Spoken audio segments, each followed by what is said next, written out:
Irmãos, um bom domingo a todos. Como é difícil interromper o papo, né? Como a gente gostaria de continuar papeando. Pai amado, nós te rendemos graça pelo dom da vida, pela paz interior, pela comunhão no Espírito Santo, ó Deus, pelo cumprimento do propósito que o Senhor estabeleceu para cada um de nós. Pai Santo, dê-nos um dia de vitória, um dia de conquista na Tua presença. É o que nós te oramos em nome de Jesus. Amém. Eu sei que para vocês é muito difícil pesquisar, estudar, então preste bem atenção nas aulas, que eu vou fazer o possível de ser bastante repetitivo para ficar retido, para não ser preciso de estudar. Porque eu sei que a maioria não estuda, né? Ele só assiste a aula e faz a prova, né? Se você assistir a aula com bastante atenção, você vai conseguir aprender, né, pelo menos o suficiente. Eu tenho dito sempre aqui a importância de conhecer a história da igreja. Por quê? Só quem situa no tempo, no espaço, quem tem discernimento, é quem conhece a história da igreja. Por que que nós reunimos como reunimos? Eu já disse aqui, o irmão Wagner, lá de Belo Horizonte, chegou aqui e falou: mas como que vocês têm 30 e tantos anos de célula? Nós só temos 14. Eu falei: porque nós lemos o livro de Atos. Por isso que a gente tem 30 e tantos anos de célula, o tempo que ninguém falava em célula no Brasil. Conhecimento da história. Se você conhecer a história, você vai saber navegar muito bem pelo reino de Deus. Se você não conseguir, você vai comer pela mão dos outros, vai seguir doutrinas de homens, né? Como foi a igreja iniciante, que o pessoal chama de igreja primitiva. Igreja iniciante. Eu acho que fica melhor do que primitiva, não fica? Alguns aspectos. Primeiro, liderança. Como que era a liderança da igreja primitiva?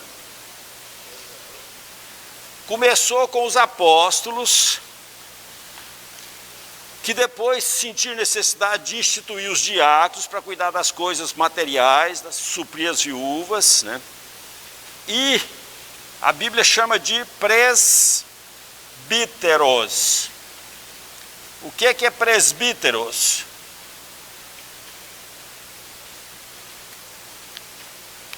Tem vários sinônimos da Bíblia: presbítero, ancião, superintendente e bispos. Tudo são sinônimos. Falou um, falou todos.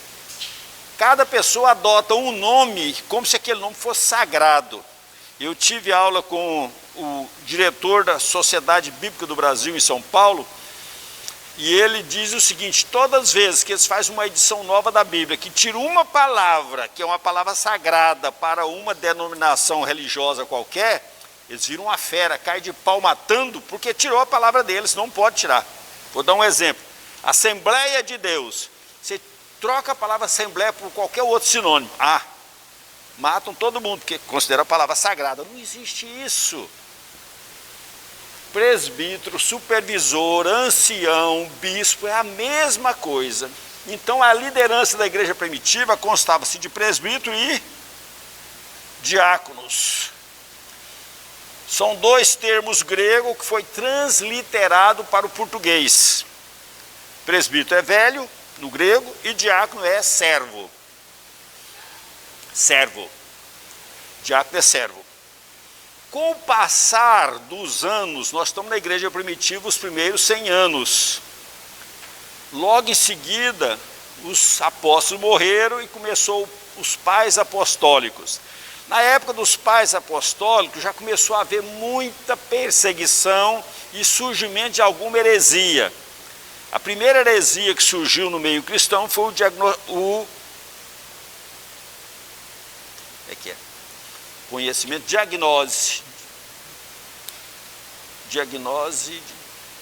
gnosticismo. Se nós formos ler Colossenses já foi escrito por causa do gnosticismo. Epafrodito estava lá em Colossos e começou a surgir muito heresia. Ele procura Paulo em Roma, acha Paulo lá em Roma, e Paulo escreve a carta aos Colossenses. Se fosse eu escrevia assim: o gnosticismo é do diabo, o gnosticismo não presta. Você não vê a palavra gnosticismo na carta dos Colossenses. O que nós vemos na carta dos Colossenses? Exaltação do nome de onde Jesus é honrado, heresia não prospera. Pronto. Então ele escreve toda a carta aos Colossenses contra o gnosticismo, mas não usa uma palavra de gnosticismo. Ele coloca Jesus como cabeça, como a causa, como motivo. É em Colossenses que tem Cristo em vós, a esperança da glória. É o segredo de toda a fé, né? Mas voltando aqui para a liderança, nessa época já começaram a surgir pegaram um sinônimo de presbítero e começou a dar importância para eles. Começou a destacar os bispos. Porque antes, se nós lermos Atos 14, 21, nós vamos ver que a liderança era plural. Não tem um lugar que é presbítero. Em todos é terós, plural. A liderança era múltipla. Mas com o surgimento das heresias, parece que ficou mais fácil ter um sujeito só. Então começou a criar o bispo. Vocês estão vendo por que hoje a estrutura católica tem um bispo em cada estado? Começou lá muito atrás, né? Tinha muitas localidades que tinha mais de um bispo. Quando entra o governo romano, depois da adesão de Constantino, a gente controla muito para não falar conversão de Constantino, que o cara só batiza no leito de morte. Como que um convertido não batiza? Né? Então, depois da adesão de Constantino, ele estabeleceu que cada igreja tivesse um bispo. Ficou conhecido como bispo monárquico, mono arque governo, do grego. Né? Por quê? Porque é o sistema do mundo. É um governador, um prefeito, um imperador, também na igreja um bispo.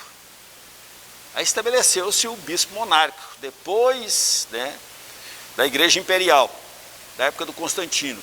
Porque era muito mais fácil de governar, muito mais fácil de lidar. Tudo é questão de facilidade, comodismo. Né? Nos nossos 33 anos de história da igreja, quantas vezes nós já ouvimos a proposta de termos um bispo monárquico?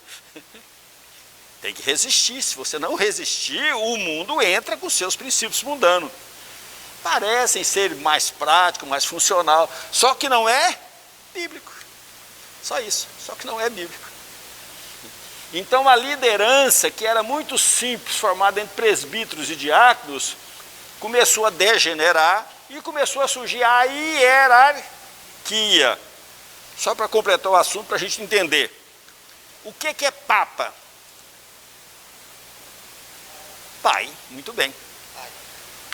Esse bispo monárquico único, começou a haver disputa, tinha vários centros cristãos no mundo. Tinha Roma, que era a capital do império, tinha Antioquia, tinha Alexandria, tinha Constantinopla, e os bispos então começaram a disputar qual que era o mais importante. Quem destacou? O bispo de Roma. Por quê? Porque Roma estava sendo invadida pelos bárbaros, e ele começou a conquistar os bárbaros, converter os bárbaros, e com isso ele fica muito famoso, fica muito importante. E ele começa a escrever carta para os outros bispos e ditar norma para os outros bispos. E os outros começaram a acatar as normas do bispo de Roma. Daí, para ele ser intitulado o bispo dos bispos, foi um passo. Então, pai. Esse termo pai, pater ou padre, é muito comum na história da igreja. Né? Nós vamos ver aqui os pais apostólicos, os pais apologistas, os pais polemistas, né? Foi um termo muito usado no início da igreja. Né? Obrigado. Então, a história vai caminhando nesse sentido, né? E à medida que a gente percebe a história, a gente entende o que acontece hoje, né? Principalmente quando nós formos estudar a reforma, né? Tudo que nós temos hoje praticamente surgiu da reforma. O mundo chama de reforma protestante, eu chamo de reforma cristã, porque protestante foi um termo pejorativo, né?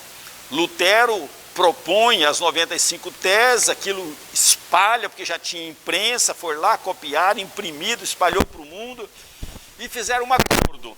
Onde o governador for reformado, que era o nome da época, todo mundo na província, no estado do governador, vai ser reformado. Onde o governador for conservador, continuar com a igreja de Roma, todo mundo, porque na época ninguém tinha liberdade como nós temos hoje, de praticar religião, não praticar, não tinha isso não, era obrigado. Se eu estava aqui em Ariquemes e a prefeita era macumbeira, todos nós teríamos que ser macumbeiro. Era assim o sistema.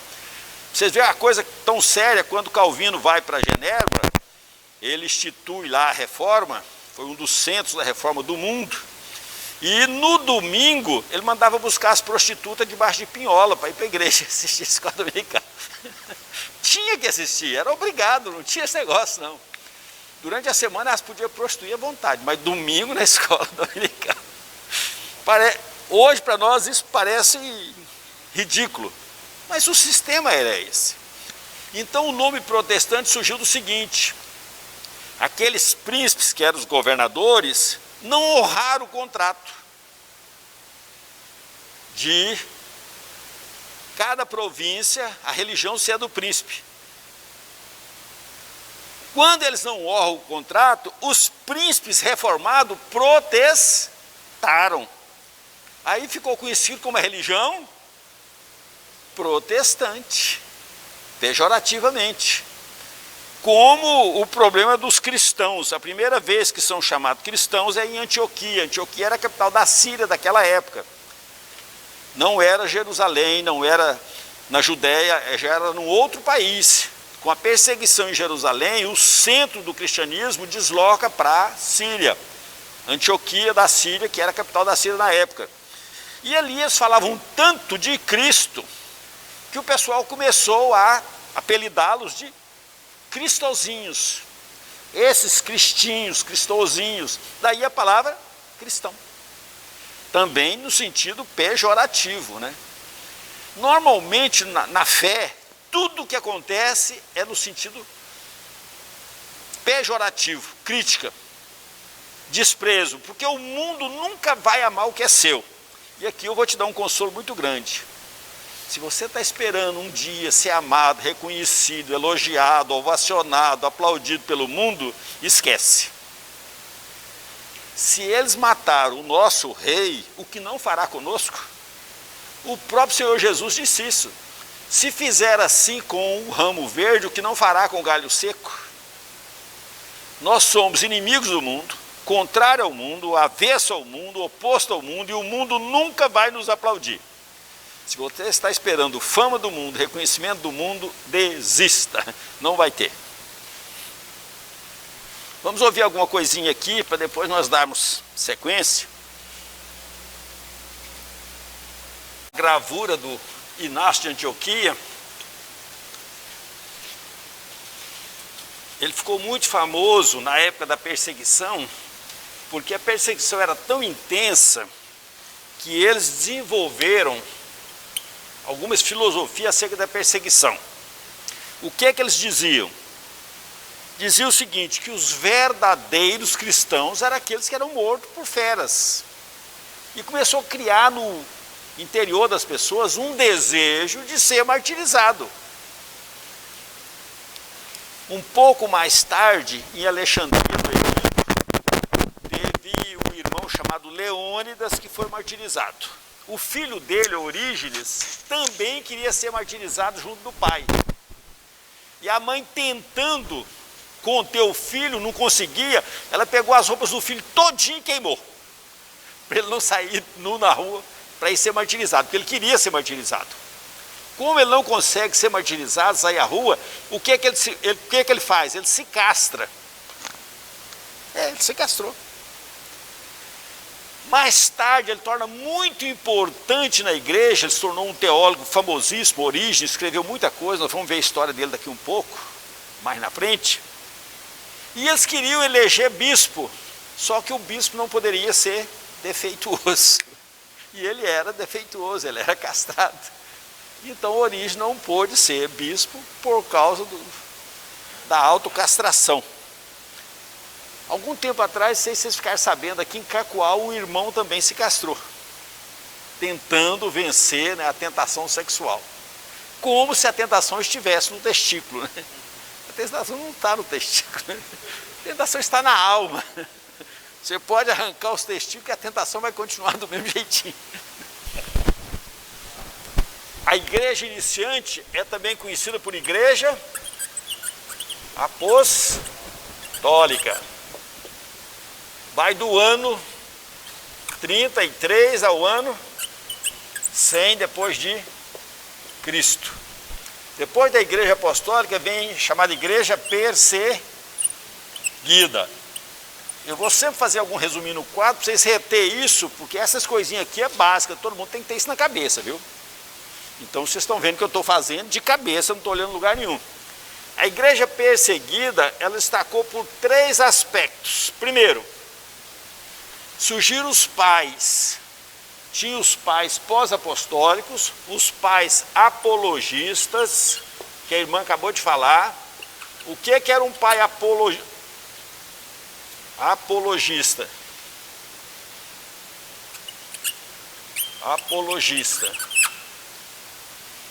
Era aquele que fazia defesa da fé. Eram homens cultos, em geral ex-filósofos, pessoa muito bem instruída, e que eles escreviam para as autoridades mostrando que o cristianismo não era aquilo que diziam. Vocês viram a irmã dizendo que as perseguições, motivação era ateísmo, canibalismo, incesto.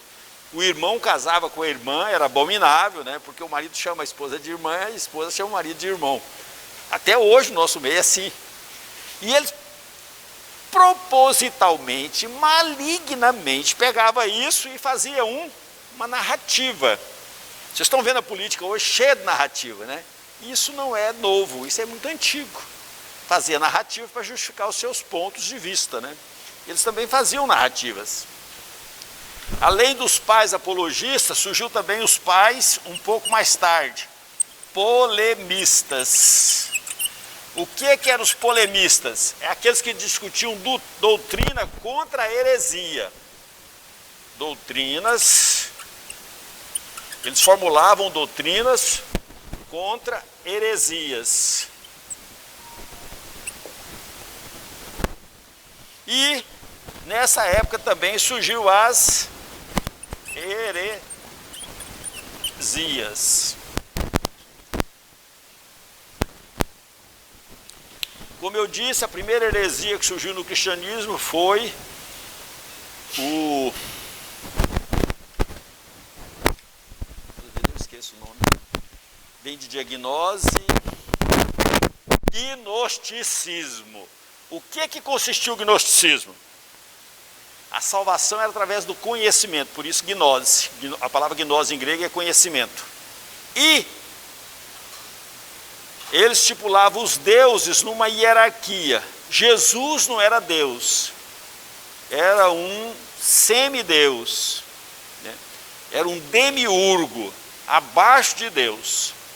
Jesus era um ser criado. Se ele é um ser criado, ele não pode salvar ninguém, uma criatura não pode salvar outra. Se nós adoramos a Jesus que é criado, nós estamos sendo idólatras, praticando idolatria, porque estamos adorando uma criatura, não é um criador, não é um Deus. Pedro, quando vai visitar Cornélio, Cornélio quer adorar Pedro. Pedro manda ele levantar e diz, ó, sou homem igualzinho você. Pedro não aceita adoração. Jesus sempre aceitou adoração, porque Jesus é Deus. Mas o gnosticismo dizia que não, né? Foi uma das primeiras heresias. Depois surgiram outras heresias, tipo marcionismo, né?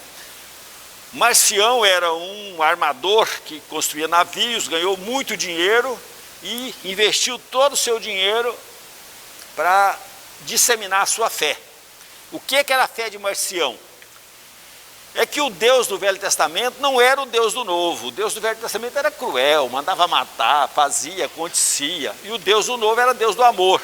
Então a primeira coisa que ele faz um cânon para ele. O que consistia o cânon de Marcião? Só tinha as cartas de Paulo, o Evangelho de Lucas e nada que não fosse relativo ao amor. Ele escreveu uma Bíblia própria, né, como os gays faz hoje, né, uma Bíblia que não tenha nenhum pecado homossexual. A do Marcião não tinha nenhuma violência, ele era contra a violência, só tinha amor. E esse marcionismo espalhou por algum tempo. Depois do marcionismo surgiu um tal de montanismo.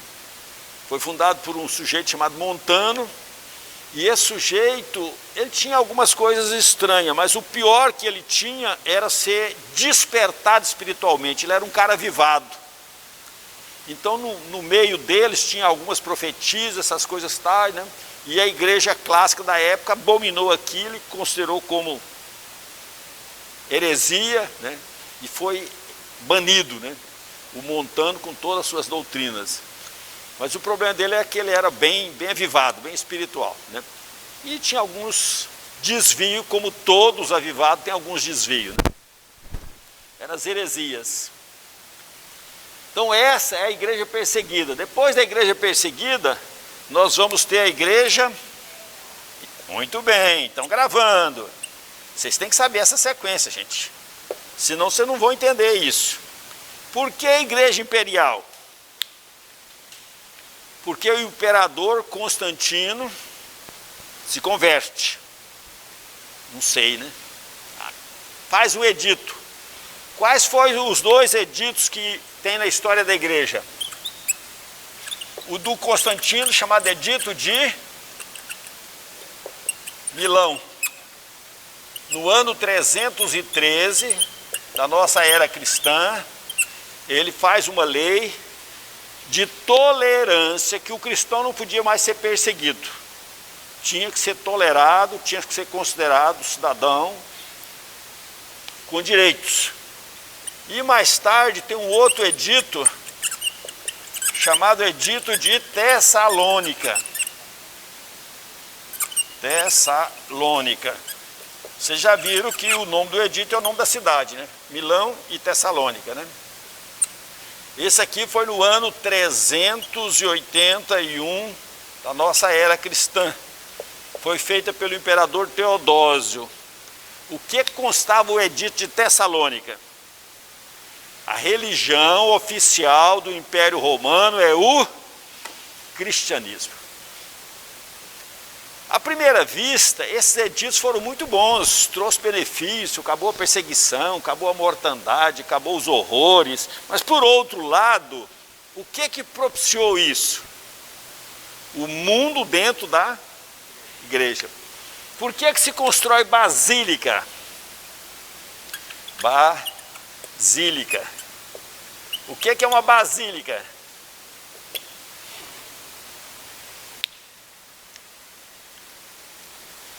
Basílica do latim é rei, é real.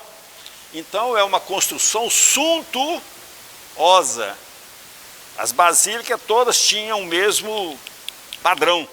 Era uma nave central, apoiada por duas naves laterais. Na frente dessa nave central tinha o altar.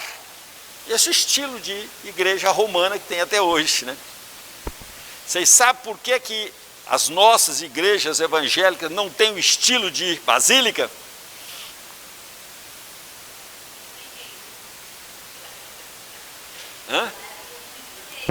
Vocês já viram que não tem? Não existe uma igreja evangélica com estilo de basílica?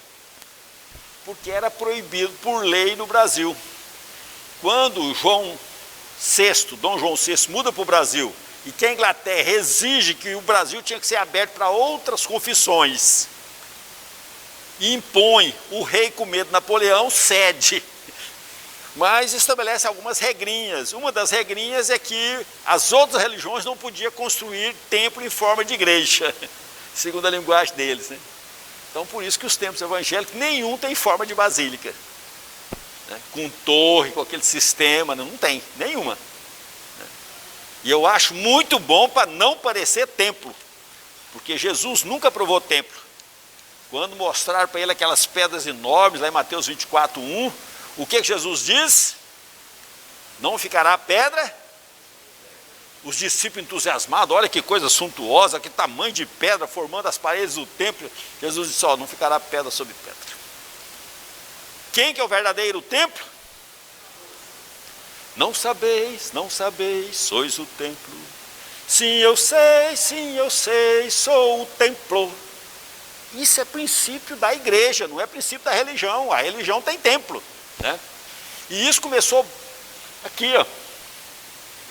Quem foi a grande construtora de templos? Você vai a Jerusalém, você vai a Israel, e em cada lugar comemorativo que houve um fato importante, ali tem um templo.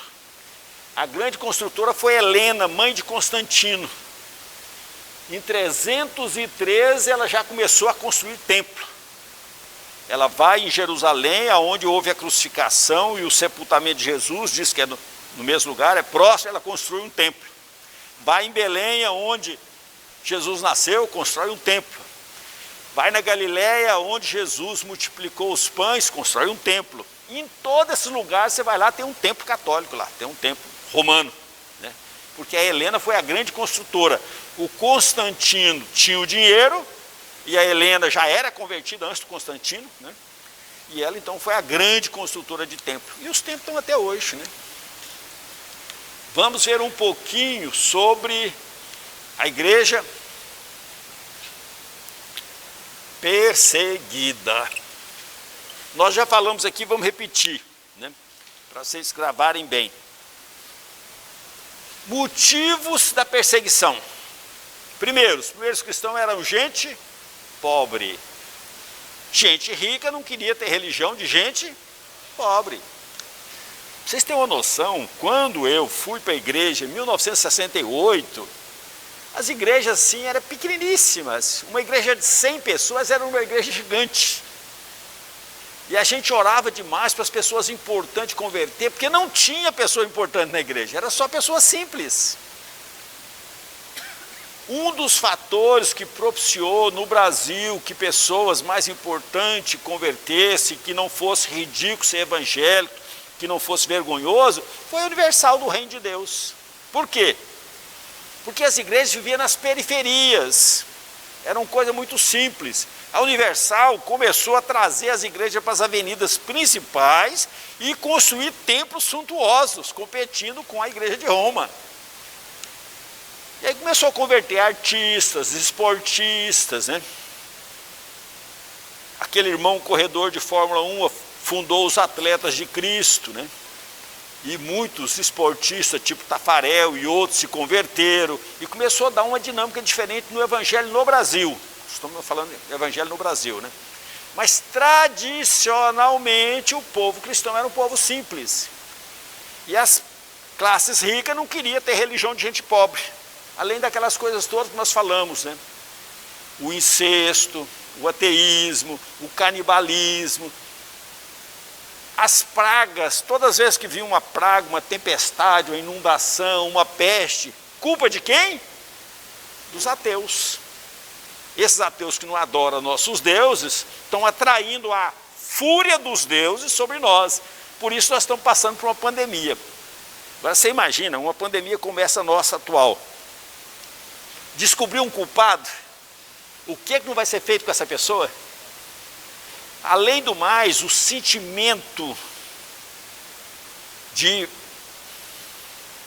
vingança, de derramar sangue, o sentimento de ódio, o sentimento de perversão para ver pessoas sendo destruídas, sangue derramado, isso está no interior de cada ser humano.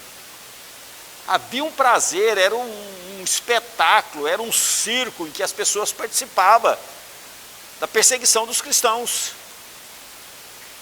Eles iam para ver isso, né? Por isso que a igreja enfrentou essa perseguição tamanha. Quando surge o Edito de Milão, para os cristãos foi um refrigério. Agora nós temos um imperador do nosso lado, né?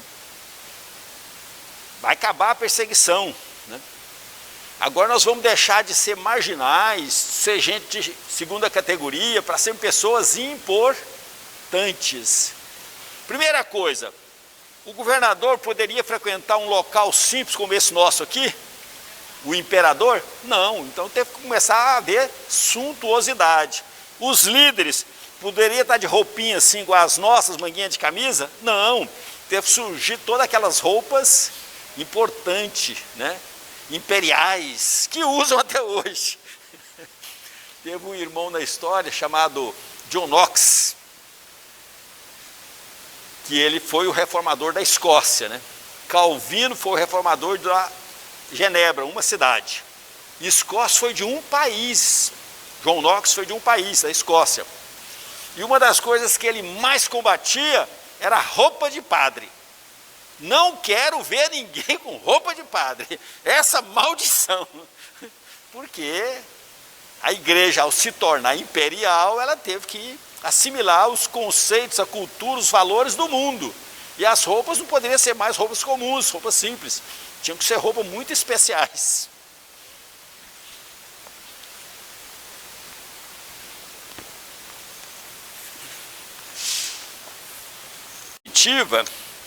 Praticamente todos os líderes que se destacavam eram perseguidos. Aqui está Inácio de Antioquia. Onde é Antioquia? É aquela cidade que era a capital da Síria, de onde Paulo foi enviado para todas as viagens missionárias. A igreja proporcionou o envio de Paulo, o sustento, aquela coisa toda, né? E esse irmão, isso aqui aconteceu no ano 135 da nossa era. Esse irmão era o bispo lá, o Inácio, e ele foi preso em Antioquia e conduzido para Roma para ser comido pelas feras lá em Roma, né? Vocês já viram a irmã dizer que ele, durante esse período, ele escreveu 7 cartas para as igrejas, uma delas para Roma, para não minorar o sofrimento dele. Ele queria ser triturado pelos dentes das feras, para ser o pão de Cristo. Esse sentimento de martírio, né, que surgiu nessa época. As pessoas buscavam o martírio. Então ele escreve carta para as igrejas da Ásia Menor, escreve carta para Roma, escreve carta para um outro irmão que mais tarde também foi morto, que é de uma igreja da Ásia Menor, Esmirna. O bispo de Esmirna chamava-se... Hoje eu lembro.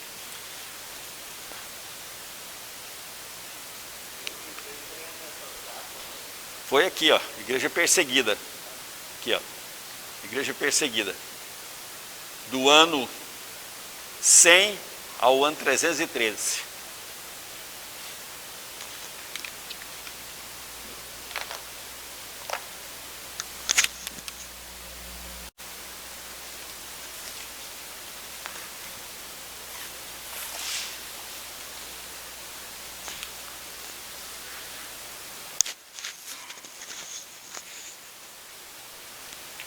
Diga. 100 a 313.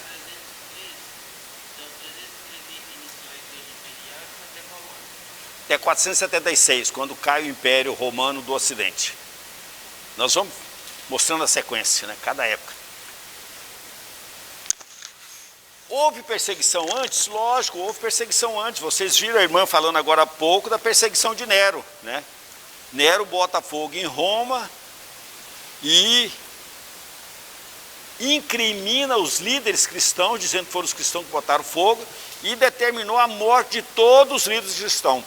Por isso que Paulo, quando vai preso a primeira vez para Roma, ele espera julgamento. Da segunda, ele não espera julgamento, ele espera execução.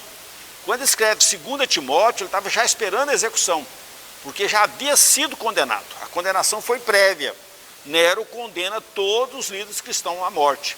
Então perseguição sempre houve. Houve um tal de Trajano que perseguiu muito, um outro chamado Domiciano que mandou João para a ilha de Patmos. Teve 3 imperadores que foram altamente perseguidores. Domiciano, Décio e Diocleciano. Diocleciano foi o último, né, que governou até que Constantino assumiu, né? Todos três com D: Domiciano, Décio e Diocleciano. Causas da perseguição, nós já falamos bastante vezes, né? Paganismo, né? A fé cristã exclusiva, né? Adoração de ídolos, estilo de vida, né? Adoração ao imperador. Era obrigada a queimar incenso para o imperador. Teve uma época que as pessoas queimavam incenso ao imperador e pegavam um documento. Então, quem não tinha aquele documento era perseguido. O que que os irmãos faziam? Dava um jeito de fazer alguma fraude para obter o documento sem queimar incenso. Os montanos surgiram com uma versão terrível contra isso, querendo excluir todos os líderes que tinham queimado incenso ao imperador, dizendo que eles não eram dignos de batizar, de liderar a igreja, porque tinham queimado incenso. Outros queimavam incenso para se livrar da morte, né? O judaísmo já era reconhecido como religião, o judaísmo não era perseguido, mas o cristianismo logo ficou distinto do judaísmo. Quando nós estamos lendo Atos, nós vemos lá Cláudio expulsando de Roma Áquila e Priscila. Por quê?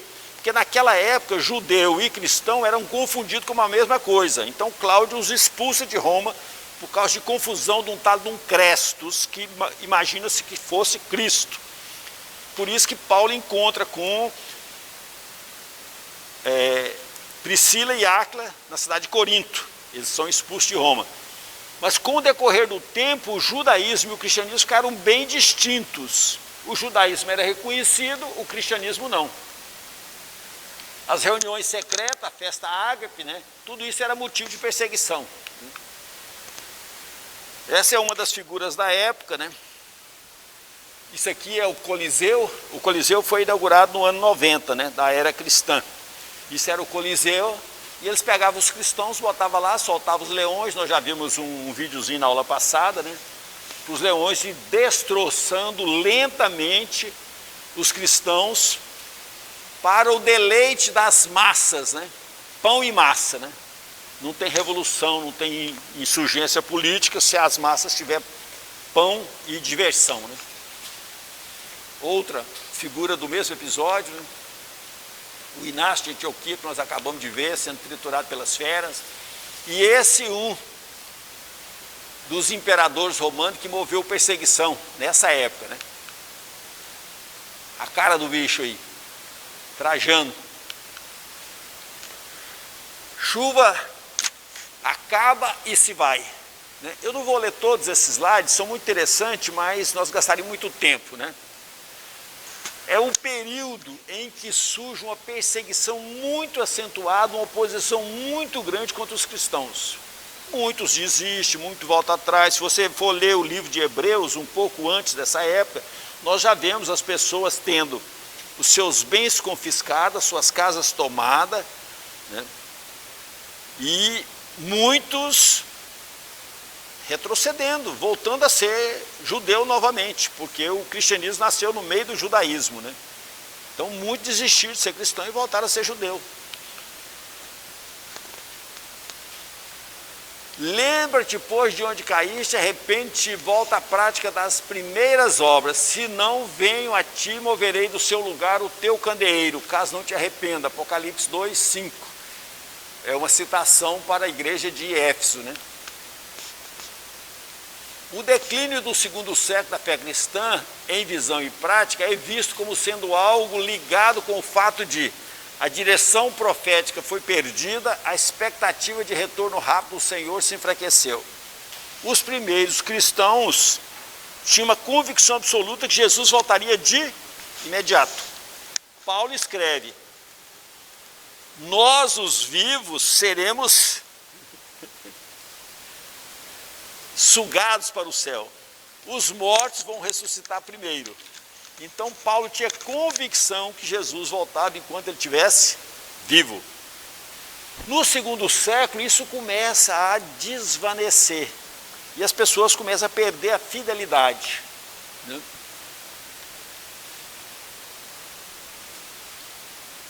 O lugar dos dons do Espírito e dos ministérios com forte realidade de vida foi substituído pela nova geração de cristãos, por organizações e autoridades religiosas aparentes.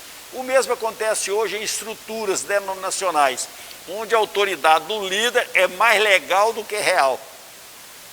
Essas estruturas religiosas que tem um líder que manda chuva, né? A função apostólica foi perdida, fazendo surgir igrejas independentes e à mercê de ensinos errados e líderes carnais, que são as heresias, né? Estrutura da igreja, nós conhecemos muito bem isso, né?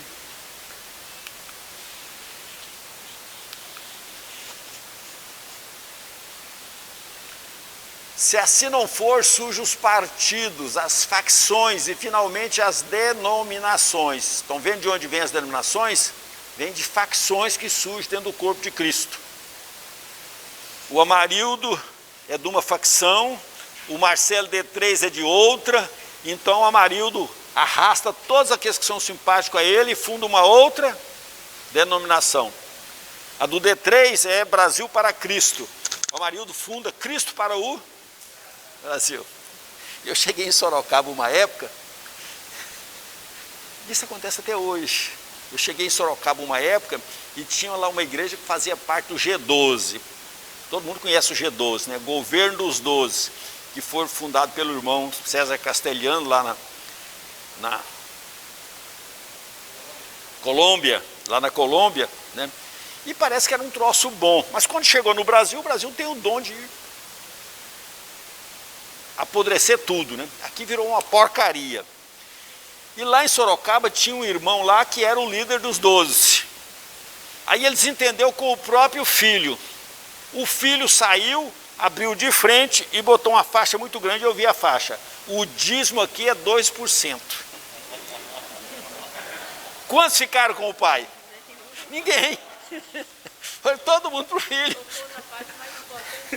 É aí que surgem as denominações. A denominação não é propósito de Deus. É uma coisa humana, carnal, maligna. Eu acho que ainda Jesus ainda não voltou para precisar de sentar. O percurso de Deus hoje é no sentido inverso, isto é, levar a igreja à unidade, né? Mas ninguém quer abrir mão das suas características. Eu estava em Belo Horizonte num congresso e tinha um irmão puto com a igreja dele, azedo, infectado, arrasado, destruído.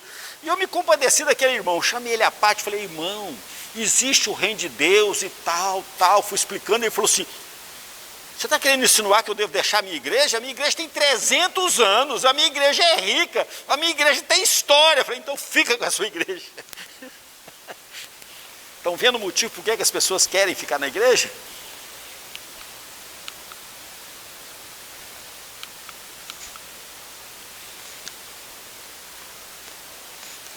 Os imperadores que moveram perseguições e mataram muita gente.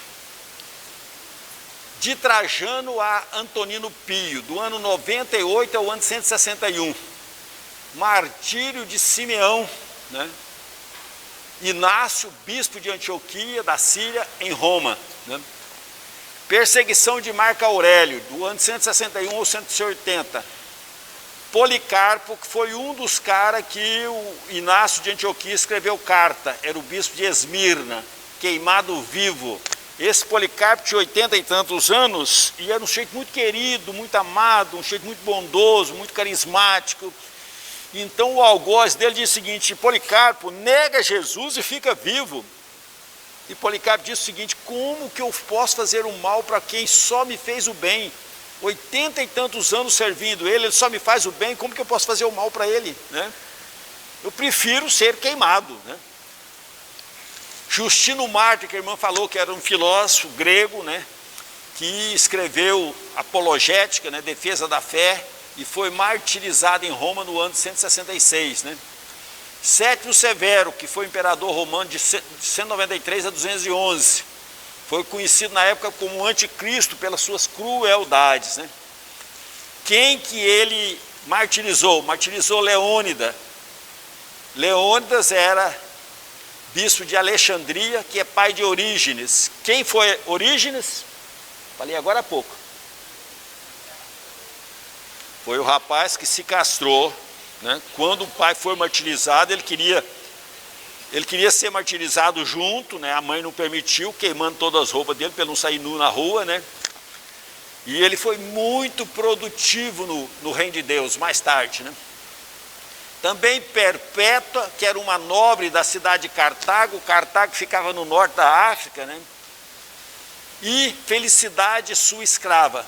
Ambas foram devoradas por feras, porque era muito comum as pessoas próximas também ter o mesmo destino.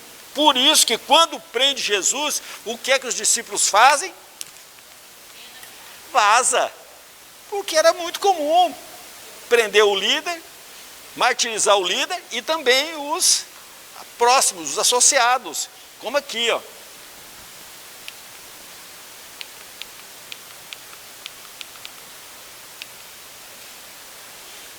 A Perpétua era uma cristã muito destacada e ela tinha, né, uma criada chamada Felicidade. Então, mataram junto, né? Era muito comum na época essa coisa, né? Lógico, lógico. O imperador Caracalla, de 211 a 217, concedeu cidadania a quem não fosse escravo. Foi 40 anos de paz e sossego no Império Romano, por causa da decisão desse imperador. Vocês lembram dos imperadores cruéis? Domiciano, Décio e Diocleciano. Olha o Décio aqui. 249 a 251, terrivelmente perseguidor. As outras perseguições, em geral, eram localizadas. Por exemplo, a de Nero foi só em Roma. As outras perseguições eram localizadas. Do Décio para frente, as perseguições começaram sendo em todo o Império Romano. Onde era Império Romano, tinha perseguição, né? Depois Valeriano, de 253 a 260, martirizou Cipriano, bispo de Cartago. Todo mundo sabe onde ficava Cartago, né? Aquela cidade onde viveu Agostinho, bem no norte da África, onde o país hoje é a Argélia, né? Bem no norte da África, perto do Mediterrâneo, hoje é a Argélia, né? Antigamente era Cartago, né? Uma cidade que mais tarde foi destruída, né? Grande escritor. E Sexto, que era bispo de Roma, que também foi martirizado.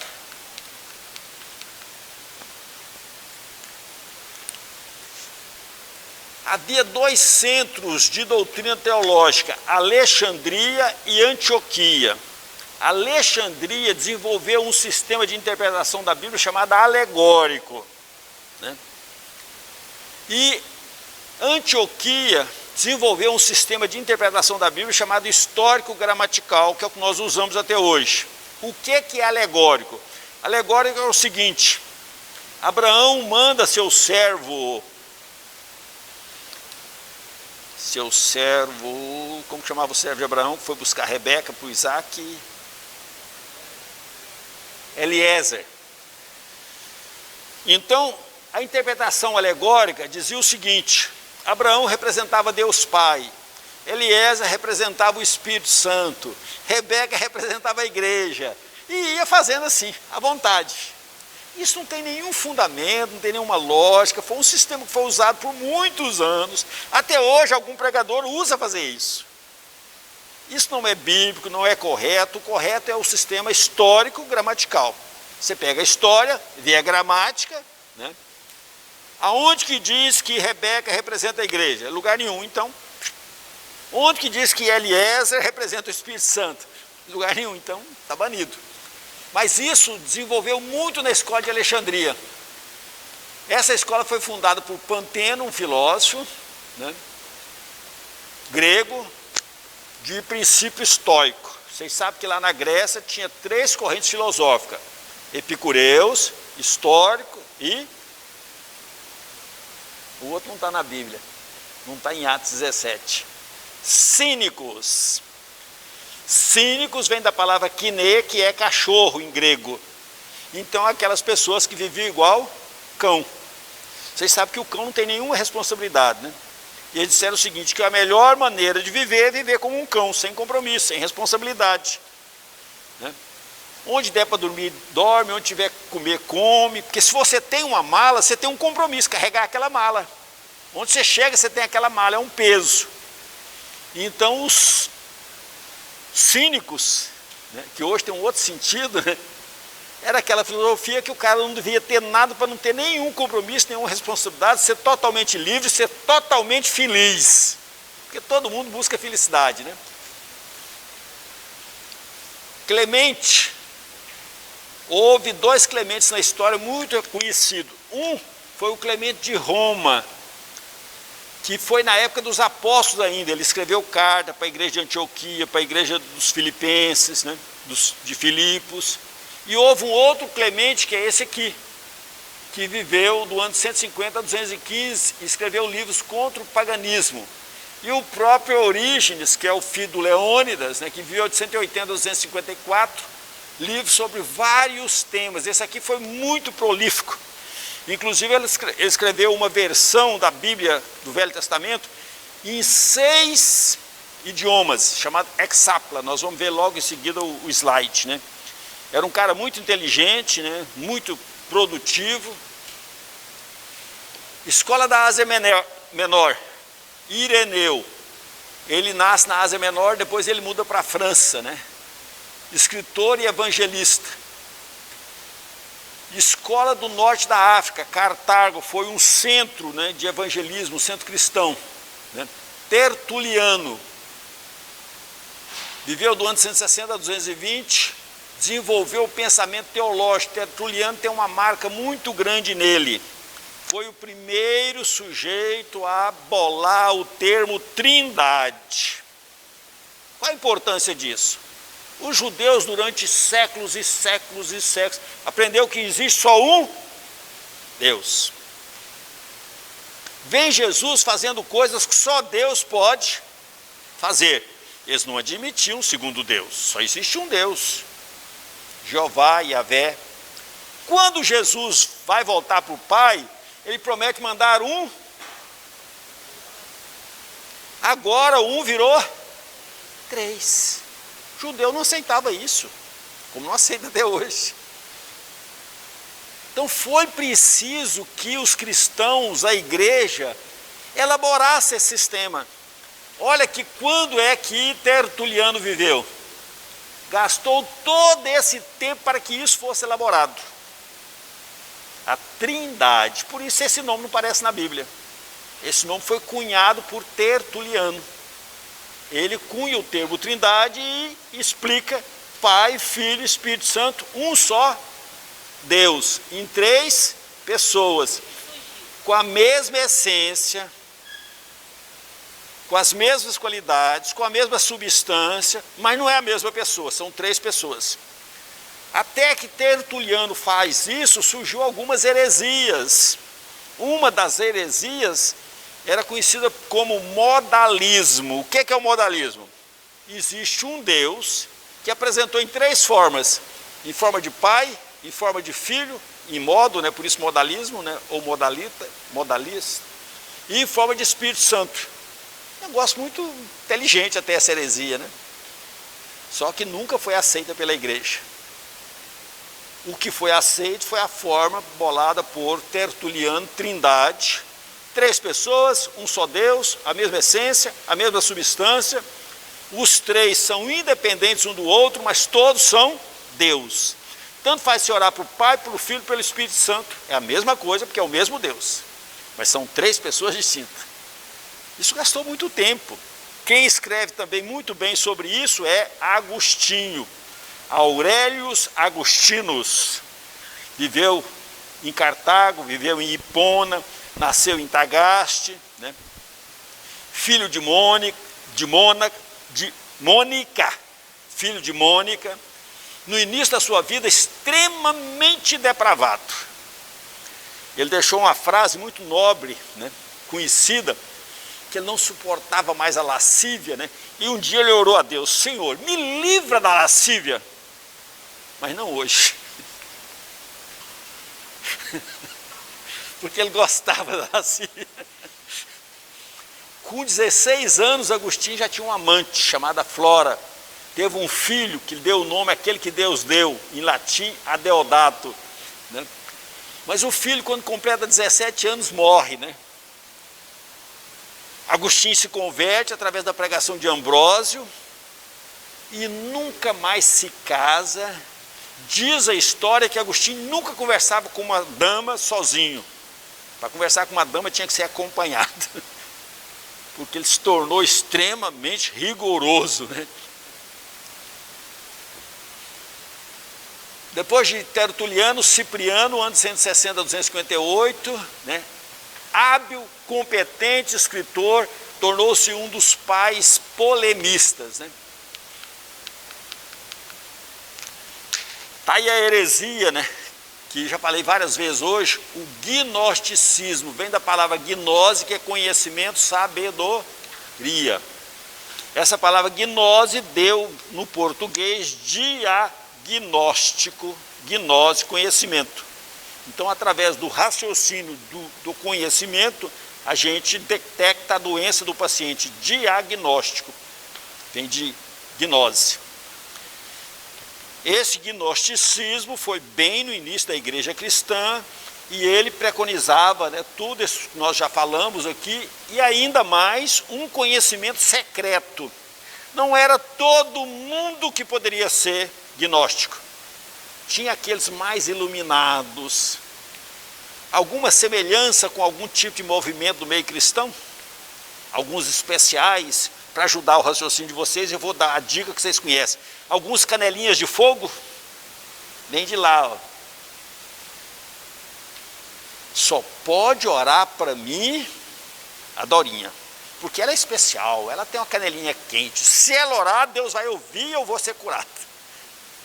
Olha de onde vem essa coisa. Vem lá do gnosticismo, né? Pessoas especiais. O que consistiu o gnosticismo? Deus emanava divindades inferiores, demiurgos ou semideuses. Cristo, uma delas, enxerto da fé cristã no paganismo. Era uma mistura, né, de fé cristã com paganismo. E isso espalhou no meio cristão. As populações aceitaram muito bem isso, acharam muito bonito, fácil de entender, né? Outra heresia que surgiu na época é os ebionitas. Ebionistas eram os judeus pobres, né, da época, e eles criam que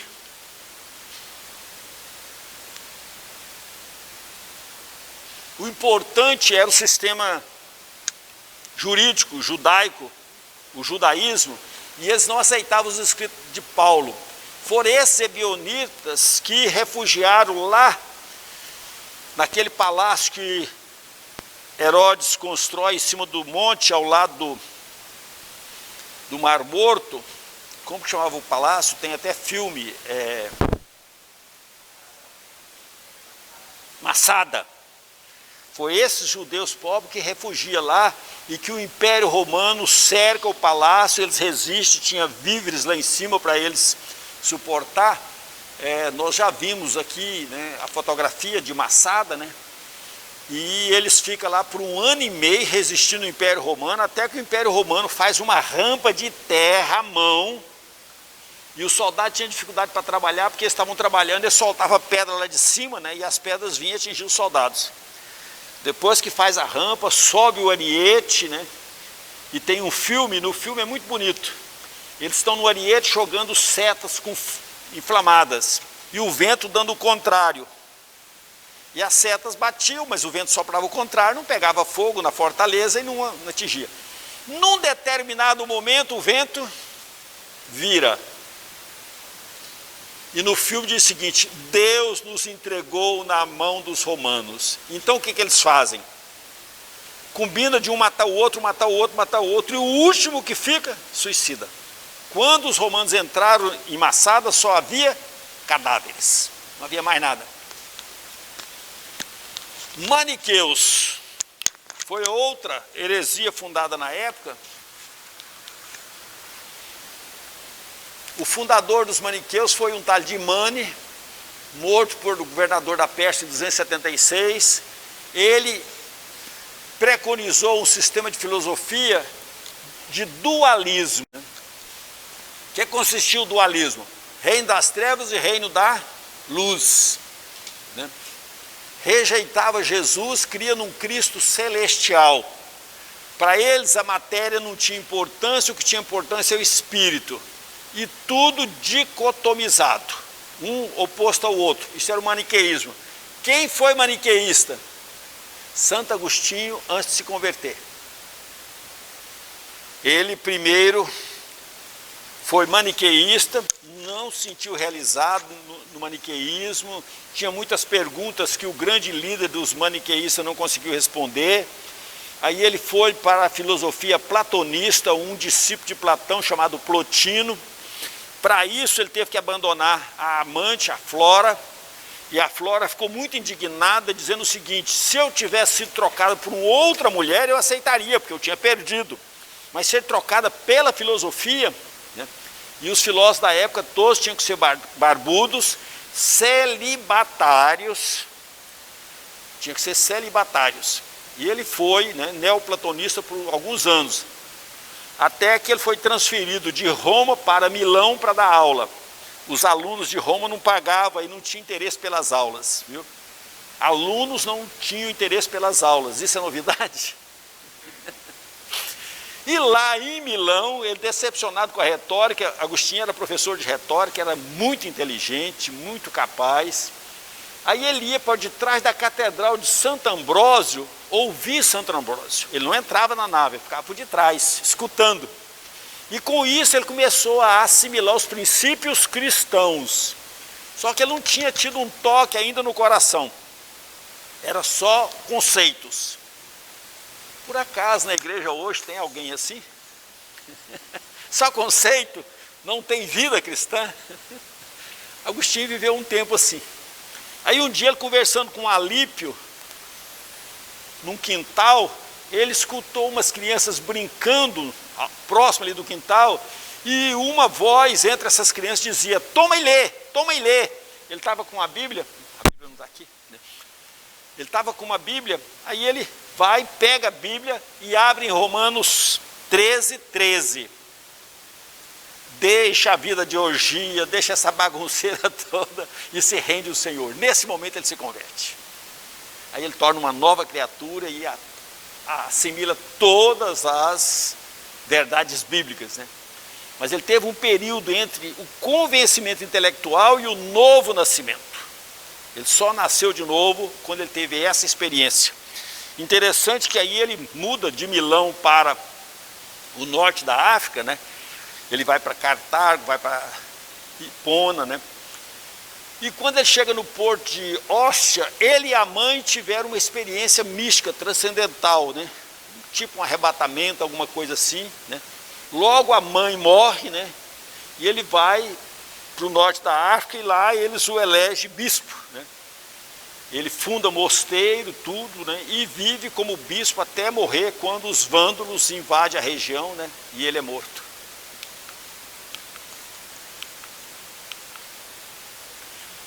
O montanismo, que nós já falamos, né, um pouquinho hoje, fundado por Montano, eram carismáticos, cria no sacerdócio de todos os cristãos, cria nos dons, tinha muitos profetas. Tem alguma coisa errada nisso? A igreja da época os considerou como heréticos e os baniu.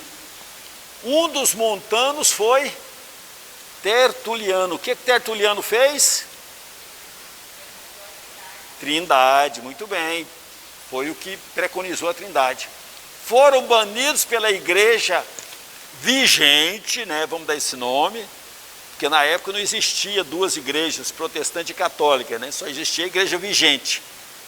Por serem, olha aí, esse problema tem causado questão há muitos anos, né?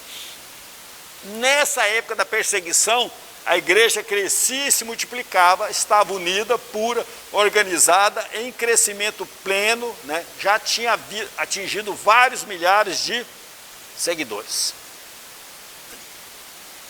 Porque a perseguição fazia com que só houvesse cristãos verdadeiros. Marcelo, vem para Jesus e você vai ser martirizado. Você acha que Marcelo vinha? Alguém ia querer um convite desse? O cara só se tornava cristão quando ele tinha uma experiência com Cristo, ele tinha nascido de novo, ele era uma nova criatura, ele não tinha mais interesse pelo mundo. Porque o risco de perseguição era acentuadíssimo, era o sistema de cumprimento. Marcelo, ave César, louvado seja César, né? Como que o cristão dizia? Ave Cristo. Pronto, já estava marcado, né? Ele não dizia ave César, ele dizia ave Cristo, porque ele não era idólatra, ele não queria adorar o imperador. Quais foram os nomes que os cristãos tiveram durante a história?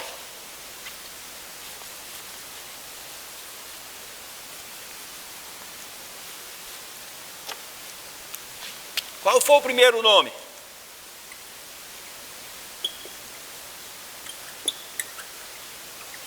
O que Jesus disse?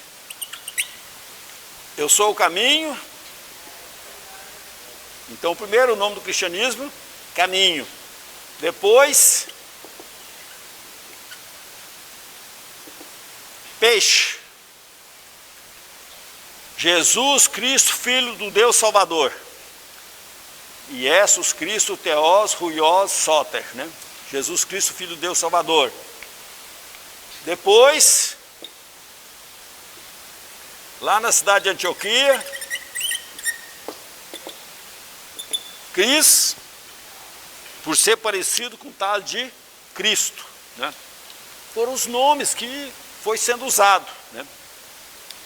E tudo isso no sentido negativo, no sentido de ridículo, né? E ameaçador, porque a pessoa se caracterizava, se identificava com Cristo. Era ilegal ser cristão. Por isso que eram mortos, era ilegal ser cristão. Ameaças, isso é interessante. As tendências ascéticas, o que é ascetismo? Está aqui a definição, ó. Severidade para com todas as doutrinas heréticas, todas as doutrinas mundanas, todas as doutrinas fanáticas, são todas fundamentadas no ascetismo, porque tem um apelo popular muito grande. Vocês imaginam o Marcelo chegar aqui, dar um testemunho para nós, que ele dorme numa cama de pregos, né? Que ele passa o mês inteiro comendo só pão com água, né? Que ele não frequenta uma festa, que ele não participa de uma diversão, que ele tem uma vida extremamente rígida, controlada. Quanta salva de palmas que o Marcelo vai ganhar? Isso chama-se ascetismo. Todas as heresias até hoje foi fundamentado no ascetismo. O ascetismo hoje tem muito espaço no nosso meio cristão. Um cabelão bem comprido, que nunca é cortado, uma saia bem comprida, totalmente medieval, um estilo assim, totalmente exótico, fora de moda, fora do contexto, fora de época. Isso tudo é ascetismo. Isso está permeado para todo quanto é parte. Jesus era asceta? Não. Jesus comia, bebia, frequentava festa, ia em casamento, igual todo mundo? Sim. Quem que era asceta? João Batista. Como que vivia João Batista? Deserto, comendo gafanhoto, mel silvestre, vestindo roupa. Lutero passou por isso também, mais ou menos. Todos religiosos. Isso nós temos que ter um cuidado muito grande, porque para virar asceta é muito fácil. É o oposto do mundanismo. O mundanismo está num extremo, o ascetismo está no outro. Os dois não são cristãos. Então o equilíbrio é a unção do Espírito Santo, é a vida cristã, é o que Cristo ensinou. Mas nós optamos por essas coisas, porque isso dá um apelo popular muito grande, é visto, né? Você identifica um asceta à distância, né? Ele traz todos os trejeitos do ascetismo, né? Foi considerado como ameaça. As tendências ascéticas e legalistas do gnosticismo Como que os gnósticos eram? Ascetas. Nasceram do entendimento de que o corpo e qualquer matéria é, na essência, má. Por isso que o ascetismo castiga o corpo, né? Submete a coisas rigorosas, tremendas, né? Paulo disse, tudo que Deus criou é para o nosso bem. Mas os ascetas chegaram a proibir até o casamento, né? Vocês já viram alguma religião que proíbe a relação sexual nas épocas de ceia? Chamada Assembleia de Deus, hoje, século 21. Ascetismo. Consequentemente ensinava, não toques, não proves, não manuseies, Colossenses 2:21. Estes pensamentos tornaram-se a semente para a ideia de que o pecado habita no corpo físico, por isso ensinava a severidade para com o... Estão vendo por que as pessoas se castram? Por causa do ascetismo, né? O pecado habita no corpo físico, então vamos cortar para poder se livrar do pecado. Mais tarde, no século, quanto isso influenciou a igreja na doutrina do celibato, isto é, o voto de abster-se totalmente do casamento e do sexo para se buscar a perfeita santidade. Isso aqui merece um comentáriozinho rápido. Hoje nós temos um partido chamado LGBTQIA+. LGBTQIA+. Me pergunta o que é isso, não, que eu não sei. E não quero aprender também. Que depende que os outros gerem filhos para eles criar. O que é o celibato? A mesma forma. Depende que outros gerem filhos, né, para perpetuar a humanidade. Se Deus não quisesse que houvesse relação sexual, que houvesse filhos, né, ele teria criado outro sistema, porque o sistema que ele criou para perpetuar a humanidade foi esse. Foi Deus que criou. Por que que os homens o colocam como abominável? Poluição mental, né? A igreja, na sua tentativa de conter o gnosticismo, desenvolveu uma organização única, mais fechada e um credo claramente definido, que contrastou com a espontânea e simples natureza do cristianismo primitivo ou iniciante.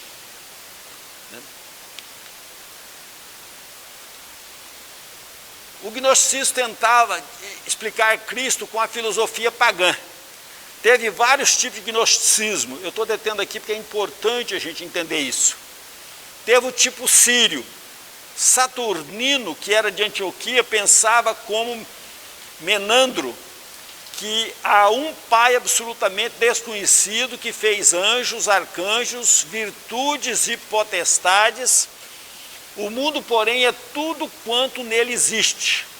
Foi feito por anjos em número de 7. Isso é o gnosticismo tipo sírio. O Salvador, conforme Saturnino, não nasceu, não teve corpo nem forma, mas foi visto em forma humana apenas em aparência. Essa heresia ficou conhecida como docetismo, porque a palavra doquém do grego é aparência. Aparecia, mas não era. Você via Jesus, parecia uma pessoa, parecia um homem, mas não era. Era só um espírito. Aquilo tudo era fantasia. Saturnino proibiu casar-se, procriar filhos, né? É obra de... A Bíblia diz isso? Mas o gnosticismo diz. Então o gnosticismo era a favor do celibato. O gnosticismo tipo egípcio. Os princípios básicos de Basílides foram divulgados em forma mais poética e popular por Valentino, 140 depois de Cristo. O mais influente dos mestres gnósticos, ensinou que a mente foi o primogênito do pai ingênito. A razão foi gerada pela mente e, por sua vez, gerou a prudência. E esta gerou a sabedoria e o poder. Estão vendo que confusão filosófica? Por quê? Porque eles diziam que havia os iluminados, que tudo era para esses. Os outros, mais limitados, não tinham acesso a essas coisas. Por isso essa complexidade toda, né? era só para os iluminados. O tipo egípcio. Da sabedoria e do poder nasceram as virtudes, os príncipes e os anjos, que são chamados também de os primeiros. Estes fizeram o primeiro céu, do qual derivava outros céus, que também geraram outros céus, perfazendo um total de 365 céus. Basílides ensina também que a salvação só concerne a alma, pois o corpo é totalmente corruptível. Vocês sabem que as doutrinas animistas, todas afirmam isso. Por exemplo, lá na Índia, a doutrina é desse estilo, o hinduísmo. Então, se um sujeito vai enfraquecendo, vai ficando desnutrido, ele cai na calçada, os outros vão passando por cima. Por quê? O corpo não tem nenhum valor, o que importa é a alma. Aquela alma precisa desprender daquele corpo para ir para a eternidade. Então, o dia que o sujeito não suporta mais, morre, passa o caminhão, né? Coleta o sujeito e leva para a Câmara da Morte ou leva para o rio Ganges, né? E despreza lá. O corpo não tem o mínimo valor. Eu, quando converti, eu brinco hoje que eu só passei a usar desodorante depois que eu converti. Porque antes eu não importava com o corpo não tinha a mínima importância. Depois que eu converti, eu descobri que Deus fez o corpo, que o corpo é importantíssimo. Maria, depois que eu morrer, você me convida para vir dar aula aqui? Não, Maria, que isso? Eu vou ficar aqui em cima e dando aula pro pessoal. Ninguém quer assistir a aula, não? Vocês estão vendo a importância do corpo? Por que ninguém correu hoje pela porta? Porque eu tenho um corpo. O dia que não tiver esse corpo mais, tiver só a alma, ninguém quer saber de ter contato comigo. Olha como que Deus é sábio e como que essas heresias são... Diga, irmão. Lógico, o corpo foi criado por Deus, é morada do Espírito Santo, sem o corpo nós não servimos a Deus. Como que essa menina aqui, o dia que for só a alma, vai fazer alguma coisa no reino? Esse pensamento do isso no sentido que após que a alma deixa de habitar, o corpo é indiferente se ele não seria errado? Não, não é isso não. Eles preconizam que a matéria é má e que o espírito é bom. Então pode torturar a matéria, pode desprezar a matéria, pode vilipendiar a matéria, porque a matéria não é má, a matéria é maligna, a matéria vem de Satanás. E a alma, o espírito, vem de Deus. Então deve desvencilhar da matéria o mais rápido possível para que o espírito volte para Deus. É uma heresia terrível. O gnosticismo tipo judaizante, fim do 1º século. Igualmente, um certo asiático, Cerinto, pensou que o mundo foi feito não pelo Deus Supremo, mas por alguma virtude muito afastada e separada do príncipe que está acima de tudo e cuja soberania absoluta não é reconhecida por tal virtude. Jesus não nasceu da Virgem, foi filho de José e Maria. A maneira comum, embora seja superior aos demais em justiça, prudência e sabedoria. Não houve ação divina no nascimento de Jesus. Ele nasceu como uma criança qualquer, filha de um homem e uma mulher, filho de um homem e uma mulher. Após o batismo de Jesus, Cristo desceu sobre ele em forma de pomba, procedendo do príncipe que está sobre todas as coisas. Entenderam a confusão? Jesus era uma pessoa comum, mas um dia, quando ele foi batizado, o Espírito Santo pão dentro dele. Aí ele ficou espiritual até na hora de ser crucificado. Na hora que ele era para ser crucificado, o Espírito Santo só foi crucificado o homem. O Espírito tinha saído. São confusões que esse pessoal criam, né? Que não tem nada que ver. Igual o Islã também, né? Essas doutrinas religiosas, né, são todas fruto da mente do homem. A religião é fruto da mente do homem, né? Esgotou? Então, nem um segundo. Já que o Marcelo está aqui na frente, ele vai orar. Ora aí, Marcelo. Querido Deus, querido Pai, obrigado por mais um dia,